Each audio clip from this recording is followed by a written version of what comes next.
hello everyone parlour आহি পালো আৰু আজি ঘৰত ভিডিঅ' কৰা নহল বহুত খৰধৰ হৈছিল তো সেই কাৰণে আজি মই পাৰ্লাৰতে এটা ভিডিঅ' ষ্টাৰ্ট কৰিছো আৰু বহুত দিন পাৰ্লাৰত ভিডিঅ' কৰা হোৱাও নাই কাৰণ কামত ব্যস্ত থাকো সেই কাৰণে মই ভিডিঅ' নবনাও পাৰ্লাৰত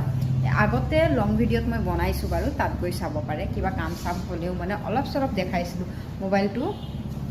ইয়াতে মই ফিক্স কৰি থৈ দিছিলো কিন্তু এইটোত ভয়ও লাগে অকমান ফাক আছে তাত পৰি যাবলৈ চান্স থাকে তো এই কাৰণে মই তাত থৈ পিনে মোবাইল আজিকালি ভিডিঅ' নবনাও বাকি এয়া আজি এটা আপডেট দি দিলো এতিয়াতো আৰু ভিডিঅ' বনা নহব ৰাতি ছুটি হোৱাৰ পাছতে মই ৰুম গৈ ভিডিঅ' বনাম মোৰ মোবাইলত ভিডিঅ' নাই এনেকুৱা যে পোষ্ট কৰিম নহলে কি হয় বহুত ভিডিঅ' মোৰ থাকি যায় পোষ্ট কৰাও নহয় কামতে বিজি থাকো এই কাৰণে প্ৰায় মই দেৰিকে ভিডিঅ' পোষ্ট কৰো কিন্তু আজি মোবাইলত ভিডিঅ' নাই তো ভাবিছো একেবাৰে ৰাতি আৰু ভিডিঅ' দেখাম তাৰ পাছত অকমান সক পাৰ্লাৰ